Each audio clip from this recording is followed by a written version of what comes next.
All right, everyone, and welcome to the midweek market wrap up, where we basically go through equity, crypto, FX markets, figured out what's happened so far this week, try to figure out what's going into the next week. This is all wrapped up on Friday with a live stream that I do right after the close. So if you're interested in that, more of this kind of content from myself, or you want to sign up to my email watch list to be notified only when I'm going to go live or I have a new video or something that is coming out, link to that in the description below. I don't sell the email list. Also, you can find there links to all the trading platforms that you see me use. Those are affiliate links, so they help out the channel if you're interested in new trading or charting software. Again, links in the description below. So without further ado, let's get right into it. So Bitcoin, bit of a mess when you look at the chart, but that's just because I'm highlighting this, which was the breakdown point. That's resistance back in the chart for a long period of time. We came down, we held near these lows here, we bounced back up to test it, failed. Now we're actually dealing with this point right here. So we consolidated sideways for almost 2 weeks in this area, bounced off it, broke down under it, and now we're testing it from above. So if this acts as resistance, that's going to be pretty bad news. I think we're probably going to take a shot at these lows right here and then potentially lower after that. So the other thing I'm pointing out here with this note is that it failed to get over 60. So all these notes and all these screenshots and more is what I share with Stats Edge Pro every night.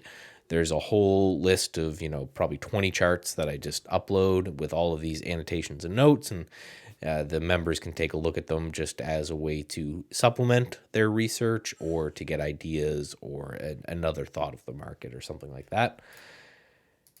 All right, into UUP. So this is just the dollar index. So it's the dollar versus a bunch of other currencies like a basket.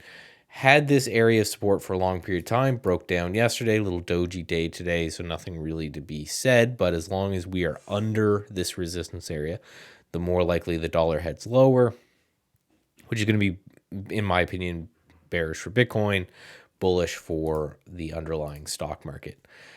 Gold, I had a note, it's kind of an inside joke, I had a note for a long time, all the way through here, that gold sucked. And now that we've actually reclaimed this area, I'm interested in buying gold every time it sets up in a nice little pattern. So I am long some gold from kind of a breakout of this flag right here, pushing into new highs there.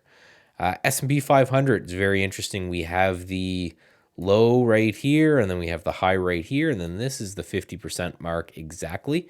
We came down to that, we couldn't get under it, and now we bounced from it. So this is the area obviously to watch.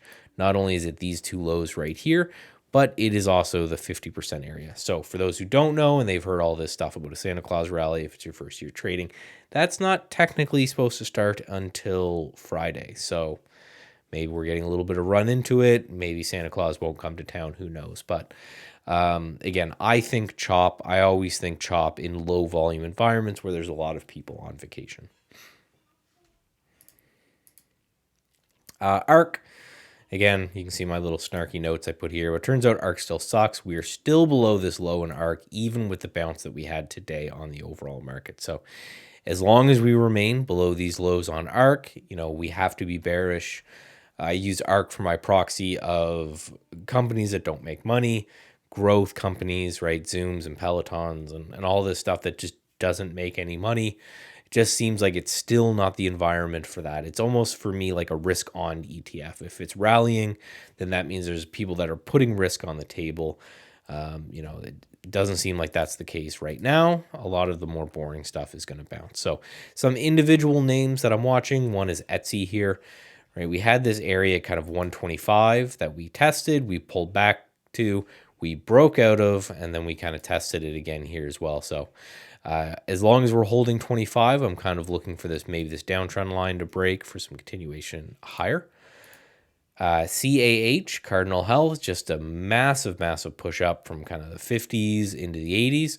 And now we're just getting really, really tight in through here. So a break of that could be a continuation there. And Box. So Box, we have this prior high going back into July. Spent some time under it, came up to it. Now we're putting in a potential bull flag at that area. So over that, maybe we continue as well. So thank you very much for coming by. If you're interested, again, in more of this content, check out Stats Edge Trading. Like the video, give it a subscribe. If you hit the notification bell, it will notify you when I go live on Fridays, or sign up to my email list and I will email you beforehand, and talk to you guys soon.